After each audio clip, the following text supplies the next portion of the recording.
books with lesbian characters. Today we are doing books by or about gay people. Excuse me. So we're gonna go ahead and start off with nonfiction, just like we did last time. And the first book that I have to share is a memoir, The Cooking Gene by Michael Twitty.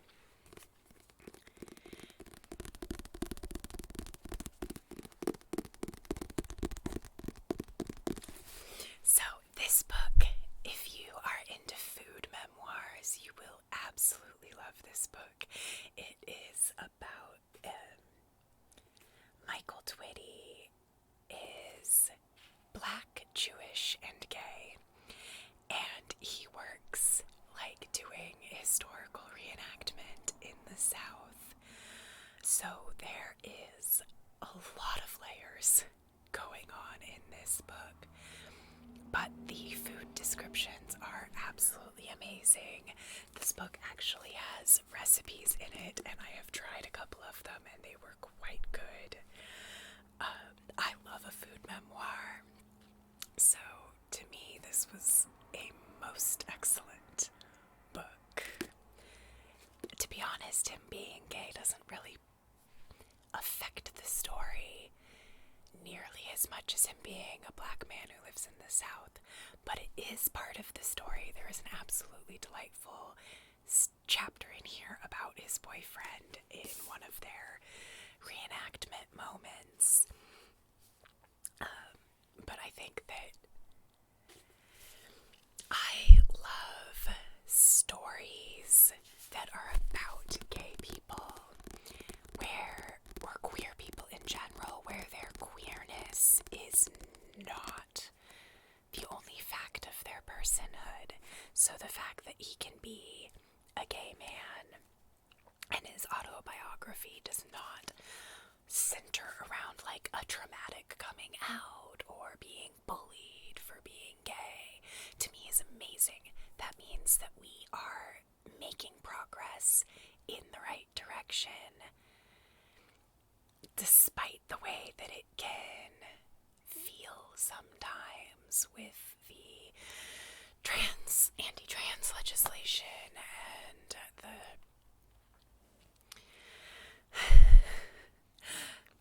American politics is not moving in a great direction, but books like this make me hopeful that being queer is becoming part of the mainstream. So I love it for that.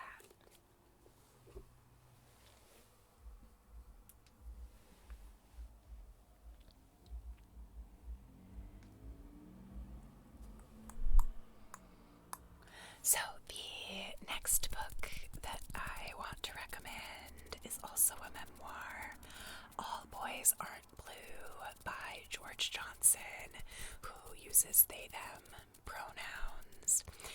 And I feel like probably everybody knows about this book at this point because it's like so frequently banned and challenged.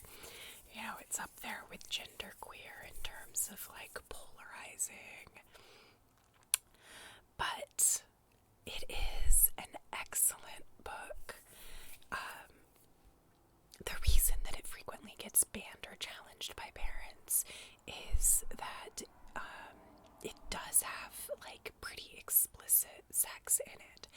And the reason that the descriptions of sex are in there is because George Johnson does not want other gay men to experience the like confusion and potentially dangerous situations that they experienced.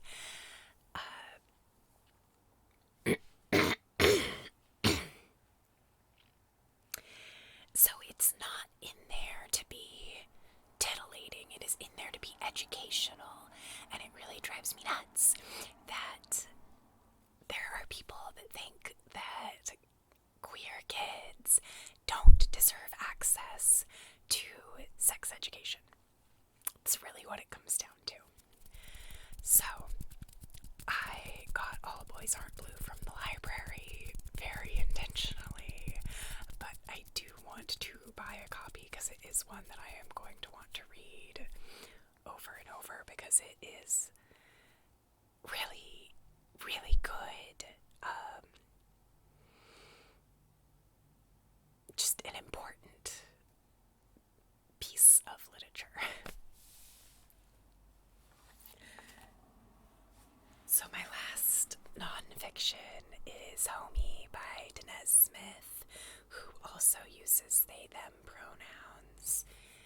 And this is a book of poetry.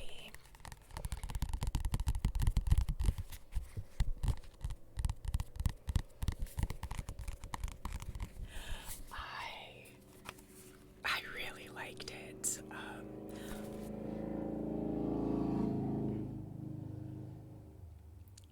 I really liked it. I am fond of poetry. I think that various collections have come up on my channel many times at this point. But I especially like finding poetry from marginalized voices. Danez Smith is a queer, non-binary black person living in the United States. So, when you talk about intersectionality, there it is. And they do a beautiful job of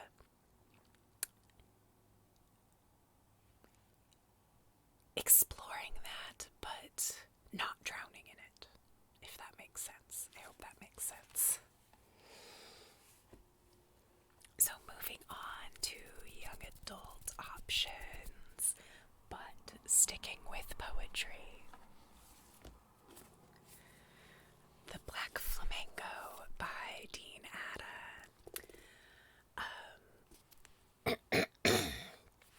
This may more technically qualify as new adult rather than young adult, because it is the story of someone starting in college.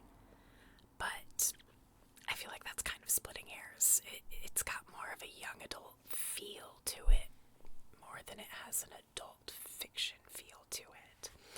But this is a story told in verse. And I really liked it. It is the story of a young black man in London. Rather young mixed race, because he is black and Greek.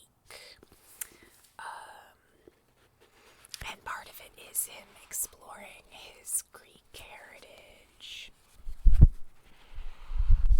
So that is an important aspect of the story. But it's also him exploring gender and sexuality and coming of age. And it's just a really beautiful fictionalized version of Dean Atta's young adult life. And I love the story behind the name Black Flamingo specifically, which is definitely addressed in the book. It is our main character's stage name as a drag queen. There's just really beautiful explorations of queer culture, and it is all in all a very uplifting story.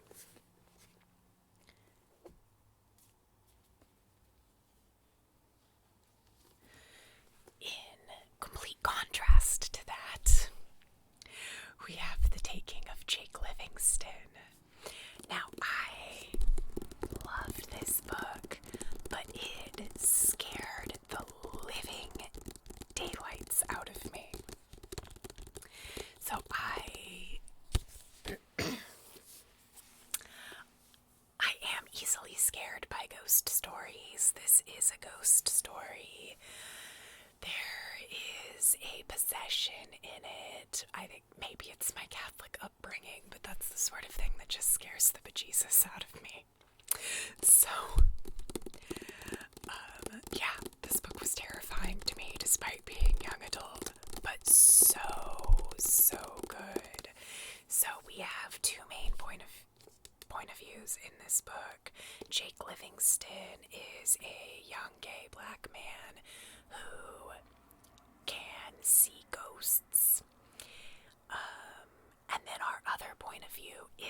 ghost, and he is a gay white man or white boy really, because they're all very young. But the ghost was a school shooter. So there's definitely some content warnings that go along with this book. I would encourage you to look them up if you are someone who likes content warnings. I think I've said before, I don't like content warnings because the anxiety of waiting for the thing that's going to make me anxious, to me, is so much worse than just going in blind. But there's a lot going on in this book. It's so good, though. And my last young adult suggestion is Aristotle and Dante Discover the Secrets of the Universe by Benjamin Sinus. I'm not sure if I'm pronouncing that name correctly. So this one, I have to say that I really enjoyed reading the book. Truly did. But it has received some criticism for being transphobic, and that criticism is not unfounded. Aristotle and Dante are absolutely delightful characters. The book is set in the 1980s, which really works because no cell phones, they have to write letters to each other. There's all of these like really sweet elements. But, and this is a big spoiler, so one of the boys has an older brother who is in prison, and it's the sort of thing that his family just doesn't talk about. And it's revealed in the book that the reason that the brother is in prison is that he beat a trans woman to death. So that's not great. And to me, it's kind of complicated because that is an act of transphobia, but it is also a thing that happens and still happens with shocking and unsettling regularity. And I think that ignoring the violence that the trans community faces on a regular basis is doing them a disservice. However, I don't think the way that it's handled in the book is particularly good, because the lens that we're getting it through, getting this event, is not, oh, how terrible, a trans person was beaten to death. It's the older brother being in prison broke this boy's parents in some fundamental way. So I think that it could have been handled better. So I do want to put that caveat to the recommendation of reading Aristotle and Dante Discover the Secrets of the Universe, because it is a book that is not without flaws. Honestly, I don't think there is such a thing as a book that is without flaws, but some of them are more deserving of notice than others. And on that downer note,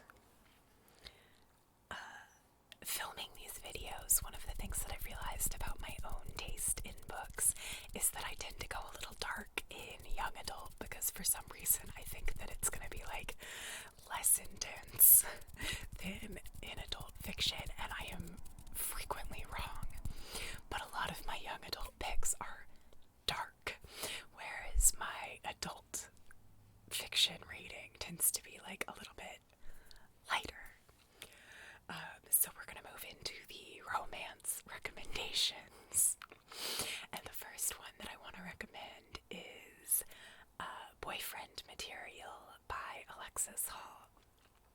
So Alexis Hall writes queer romance. That is his genre. And some of them I really enjoy. Some of them haven't worked as well for me. For example, I loved Boyfriend Material, but I didn't really like Husband Material very much, which is the second book in the series. But I would wholeheartedly recommend Boyfriend Material. It is funny, it's entertaining. There are some mental health issues going on that are addressed for one character but blatantly ignored for the other character, and that did bother me a little bit. But at least one of the characters gets into therapy, and that's good. But it is just generally a funny story, and I would recommend it if you're looking for something kind of on the lighthearted side.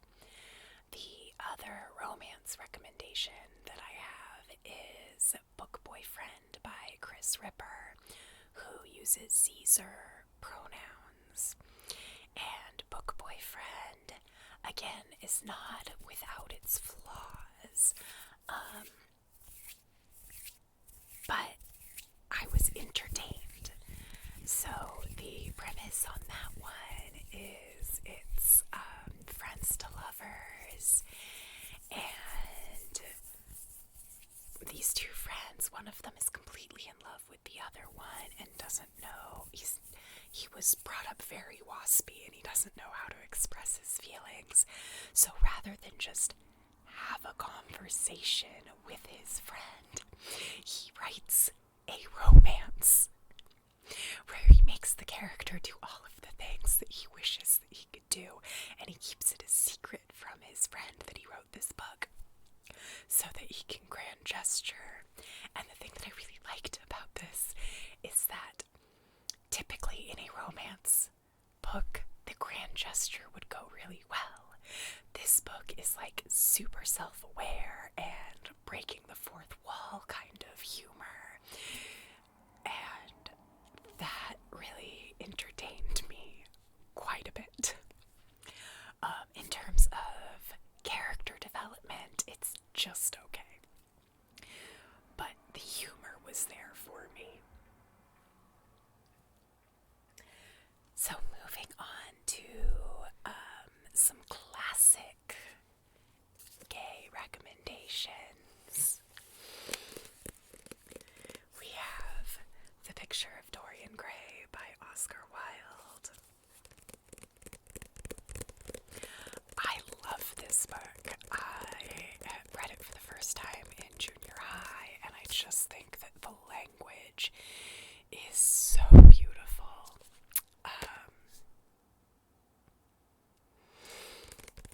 So I think most people know what The Picture of Dorian Gray is at this point.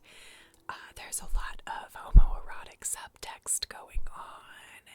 It's definitely intimated that Dorian Gray is gay and is like maybe seeing male prostitutes, certainly getting up to all kinds of shenanigans as his picture ages for him, kind of releasing him from culpability. I wouldn't say that this is necessarily a happy story, but I really like it. I really like the language. I just think it's a beautifully written book. And then we also have Maurice by E.M. Forrester.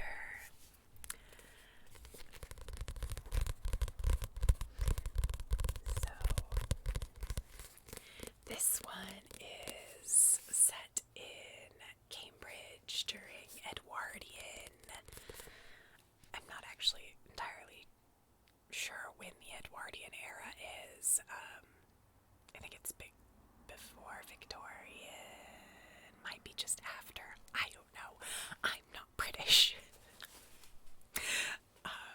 So, Maurice is pretty explicitly queer, very gay, in a way that Forrester did get in trouble for, because it was illegal when this book came out. But yeah, so he wrote it it says between 1913 and 14, but it wasn't published until 1971. So that is 1 year after he died. And he did get in trouble in his lifetime for being a gay man, but they would have really gotten mad at this one.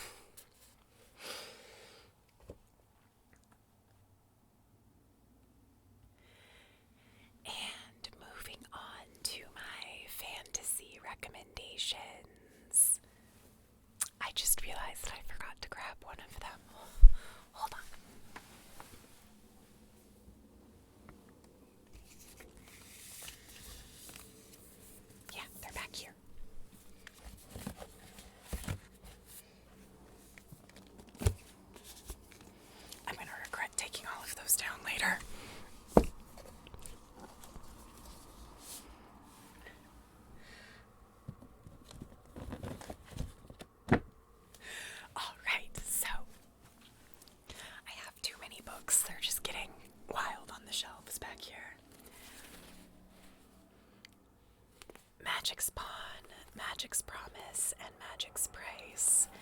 These were the first books that I ever read with a gay or any flavor of queer character in them. They will forever be near and dear to me because of it. These are not happy stories. They do not have a happy ending.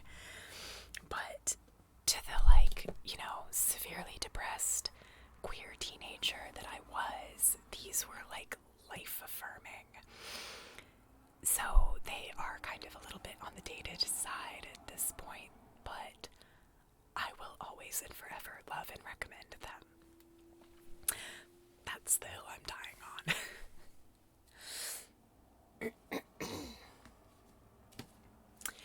In a very much more contemporary story, we have The Spear Cuts Through Water by Simon Jimenez. This book is a little bit of a chunk, but it's so good. Oh my god.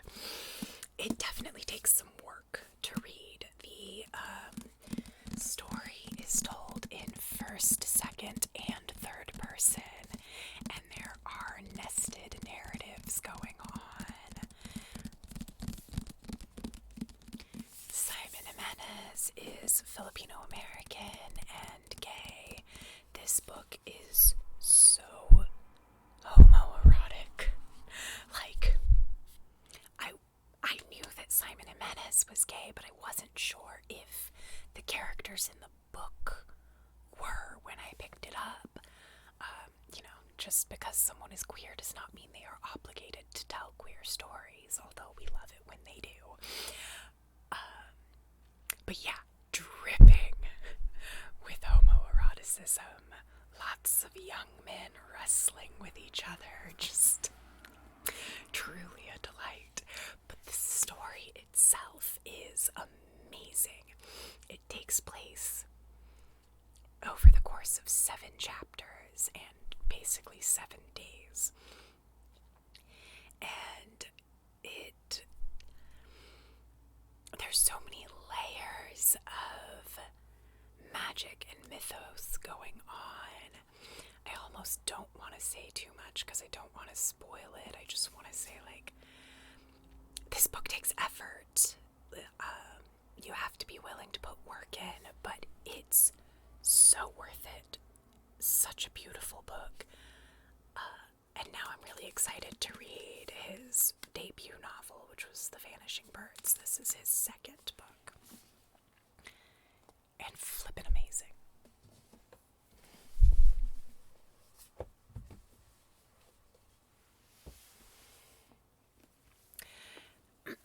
So speaking of books heavy on mythology, of course, The Song of Achilles, which I hate it for not being a sticker.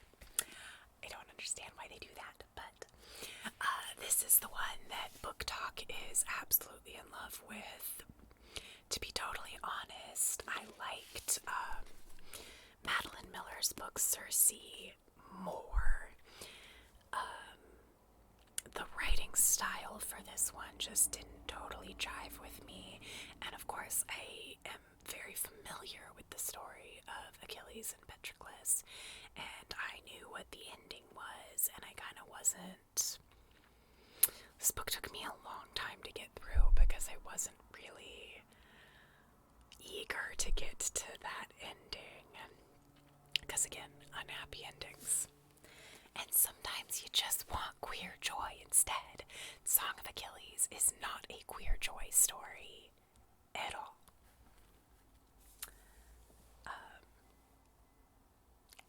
I'm still recommending it. It's still good. Even if I did like Circe better.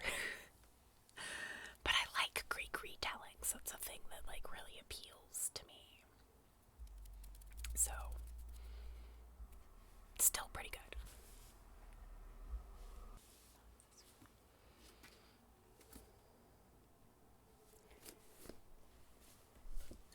Okay, so The Starless Sea by Erin Morgenstern. this is one of my all-time favorite books. I think I've read it like 3 times now, maybe 4. Just a beautiful love letter to books in general. Pretty light on plot, pretty heavy on descriptors and nested storytelling, and beautiful imagery. And it does feature a gay romance, although it's not like the main thrust of the story. It has received some criticism because it is an interracial romance, and some folks have said that the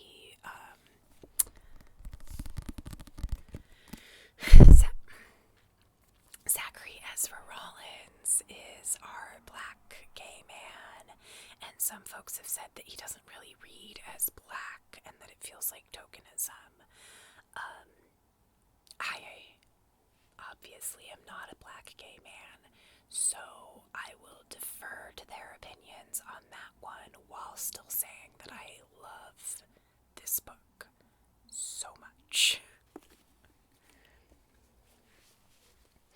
And our last is going to be a twofer, but I only have one of them.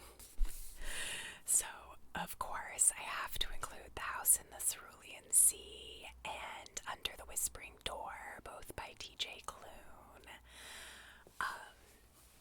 who I got to meet the other day, and it was so exciting. My battery's gonna die, so I will save that story for another day. But The House in the Cerulean Sea is a beautiful, cozy, found family fantasy that's just gonna give you like all of the happy feels. Under the Whispering Door is a ghost story romance, and I do find those sort of inherently unsatisfying, because you always are confronted with is it going to be unrequited love, or are we going to have to try and find a way to bring the ghost back to life?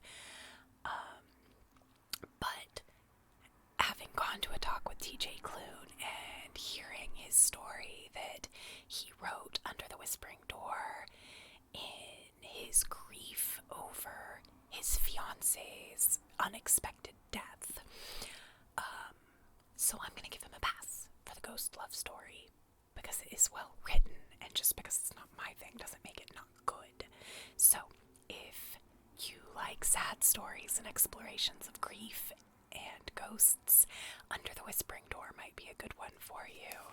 If you're a little bit more cozy and lighthearted, The House in the Cerulean Sea is an excellent choice that just like makes me feel like I'm being wrapped in a warm blanket and handed a mug of tea. I love it. So that is what I've got for gay representation in books. And if you have any recommendations for me, please leave them in the comments. I am always here to read more queer books. Always, always, always. So if you like this video, please give it a thumbs